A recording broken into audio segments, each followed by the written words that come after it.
जय शिवराय भावांनो, स्वागत आहे तुमचं आपल्या नवीन ब्लॉग मध्ये। आज आम्ही चालू महालक्ष्मी जत्रेला। दाखवतो तुम्हाला कोण कोण येतात। यो बघा आपला गोट्या मामा ड्रायव्हर, आणि यो आपला स्वप्नील काका, आणि हे आपलं दोन शूटर आहे बघा, सूर्य आणि प्रसाद। अजून दोन शूटर आहेत आपल्या मागे बसला, विकी आणि संदेश। संदेश म्हणजे आयर, तुम्हाला माहितच असेल। ब्लॉग कंटिन्यू करा भावांनो। ही बघा कशी मस्ती चालू आहे, गाडीमध्ये जाता फुल एन्जॉय केला आम्ही। याच कारणामुळे स्वप्नील काका रत्नागिरीवर इथे तो आमच्या सोबत एन्जॉय करायला। ही बघा कशी मस्ती चालू आहे। यो बघा आपला मराठी भाई आयर, दाखवतो तुम्हाला बघा काय बोलतो, ऐका जरा। पैसा किती पाहिजे? किती? 5.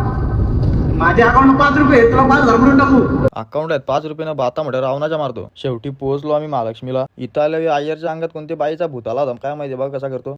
मारला तरी पण ऐका नाही, बघा ना कसा करतो बाईसारखा। काय सांगावं त्याला, कोणती बाईचा भूत आला याच्या अंगात काय माहिती, बाईसारखा वागतो। मला माहित असेल ना याच्या अंगात कोणती बाई आली तर कमेंट करा भावांनो। गाडी लावली पार्किंगला आणि स्वप्नील काका आणि मी गेलो आणि पाव घेतलं। आता घेतो चिकन। इथे बघा सगळी इथं चिकनची दुकानं दिसतात। कोंबडी घेतली अख्खी एक आणि जादूसला घेतला, मस्त ग्रेव्ही बनवून दे तोपर्यंत बसतो आम्ही इथं बसून पण सगळ्यांनी आयरची टिंगल उडायला लावली ती। बघा चिडला बघा कसा, हे बघा कशी सगळी असतात त्याला खातो बघा कसा। तोंड बघा कसा तोंड त्याचा, ऐकून आयर जाम चिडला होता। विचार केला बस झाला आता नको। आमची चिकनची ग्रेव्ही झाली रेडी, गाडी पार्किंगला लावलेली तिथे येऊन बसलो खायला। ही बघा गँग बघा आपली कशी गँग आहे। जातो आता खातो आणि जातो फिरायला जत्रेमध्ये गेलो ते बघा याला दिसला भैया, यांनी घेतला होता डफरा वाजू त्याचा।